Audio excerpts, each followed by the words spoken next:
In 2004, there was chaos on the court. I'm Jason Horton, and this is Strange Year. 2004 gave us Facebook and Anchorman, but a sports-based riot made 2004 a strange year. Malice at the Palace, November 2004. On November 19, 2004, one of the most notorious events in NBA history unfolded at the Palace of Auburn Hills in Michigan during a game between the Indiana Pacers and the Detroit Pistons.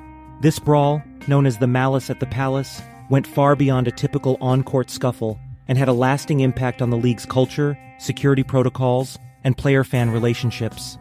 The game itself was heading towards a routine conclusion, with the Pacers leading the Pistons 97-82. With less than a minute left, a hard foul by Indiana's Ron Artest, later known as Metta World Peace, on Detroit's Ben Wallace, triggered an initial confrontation. Wallace, upset by the foul, retaliated by shoving Artest, which led to a brief but intense on-court altercation between both teams. Things escalated when Artest, attempting to de-escalate, lay down on the scorer's table. However, that decision would prove disastrous. A fan from the crowd, later identified as John Green, threw a drink at Artest, striking him in the chest. In a flash, Artest charged into the stands, leading to a chaotic brawl between players and fans.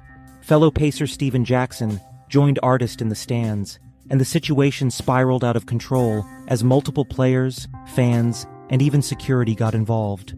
The fighting continued on the court, where players like Jermaine O'Neal were seen throwing punches at fans who had stormed the floor. In the immediate aftermath of the brawl, the NBA took swift and severe action. Commissioner David Stern announced that Ron Artest would be suspended for the rest of the season, 73 regular season games in the playoffs, the longest suspension for an on-court incident in NBA history. Stephen Jackson was suspended for 30 games, Jermaine O'Neal for 25 games, later reduced to 15, and Ben Wallace for 6 games.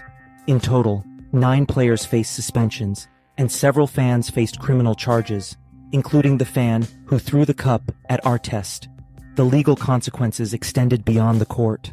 5 players were charged with assault and eventually sentenced to a year of probation and community service.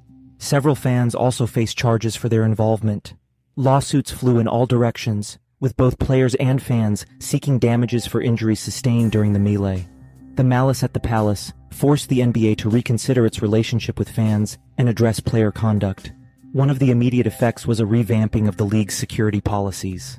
The NBA introduced stricter controls for fan behavior, increasing security presence at games, and establishing clear boundaries between players and the audience. The incident also led to a shift in the league's image.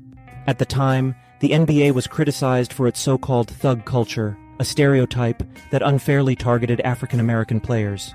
Stern, in response, implemented a dress code requiring players to wear business casual attire when engaging with the public, a controversial move aimed at distancing the league from this perception.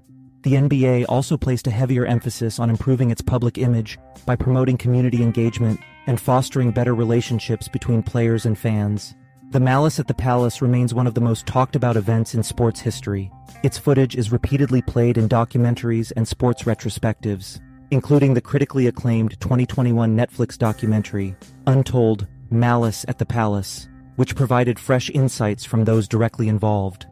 The incident also influenced discussions about fan behavior and security measures across all major sports leagues.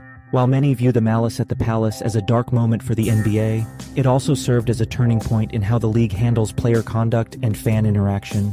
Today, the brawl is remembered not just for the chaos, but for how it shaped the future of professional basketball. Thank you so much for listening, and I'll be back next time with another episode of Strange Year.